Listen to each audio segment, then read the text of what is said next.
ఉద్యోగం చేయాలి. ఇప్పుడు కామన్ పాయింట్ ఏంటో చెప్పనమ్మా ప్రసన్న? చెప్పండి. నువ్వు ఏ మతం వాడైనా పర్వాలేదు, నైతికత ప్రధానం. నైతికత. వీడు క్రిస్టియన్ అని బయట చెప్పుకుని సర్టిఫికెట్లో హిందూ పెట్టుకుని స్వామివారి సొమ్ము తింటూ స్వామివారిని వ్యతిరేకిస్తే వాడిని ఏమంటారండి? నీచ్ కమీన్. కుత్తి అంటే కుక్కలు బాధపడతాయి కదా. కాబట్టి నేను ఈ ముఖ్యమంత్రి గారికి ఏమని విన్నపం చేస్తున్నా అంటే, తిరుమల హిందువుల యొక్క ఆస్తి, గవర్నమెంట్ ఆస్తి కాదు నోయ్. తిరుమల వెంకటేశ్వర స్వామి ఆస్తి, వెంకటేశ్వర స్వామి భక్తుల ఆస్తి. కాబట్టి భక్తులకు సంబంధించిన, స్వామివారికి సంబంధించిన ప్రతిదీ స్వామివారికే ఖర్చు పెట్టాలి. మసీదు నుంచి రూపాయి తేలేని చవట్లే కదా ఎక్కడైనా, చర్చి నుంచి రూపాయి తేలేని చవట్లే ఎక్కడైనా.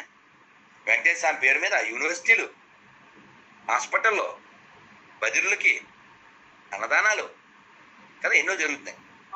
కాబట్టి గుళ్ళో డబ్బులు ఎత్తికెళ్లకుండా భక్తులకి ఏం చేయగలం? అల్టిమేట్ ఏంటి? భక్తులు ఆనందంగా వెళ్ళాలి. ఎలా వెళ్తారు? వెల్కమ్ చెప్తూ అన్నం పెట్టండి, వచ్చినప్పుడు వేడివేడిగా అన్నం పెట్టండి. ఇది మీరు తినే అన్నమే, ఇవో కూడా తినాలి అన్నం, అన్నమే తినాలి. బోనస్కి పనోడేమో బాస్మతి తింటాడా, బాస్కి ఏమో రేషన్ బియ్యం పెడతాను, తప్పు కదా. కానీ తిరుమలలో చక్కగా స్వామివారికి మంచి, భక్తులందరికీ కూడా మంచి ఫుడ్ పెట్టండి, నివేదన చేసి అందరితో గోవిందనామాలు చెప్పించండి. తిరుమల అన్ని చోట్ల అన్నమయ్య కీర్తనలు విరివిగా బోట్ల మీద రాయించండి. క్యూ లైన్లో గోవిందా గోవిందా అని మంత్రం చెప్పించండి. విసుక్కోకుండా భక్తుల్ని పంపించండి. ఇలా ఎన్నో మంచి పనులు చేయొచ్చు. తిరుమల అంటే వైకుంఠం కదా.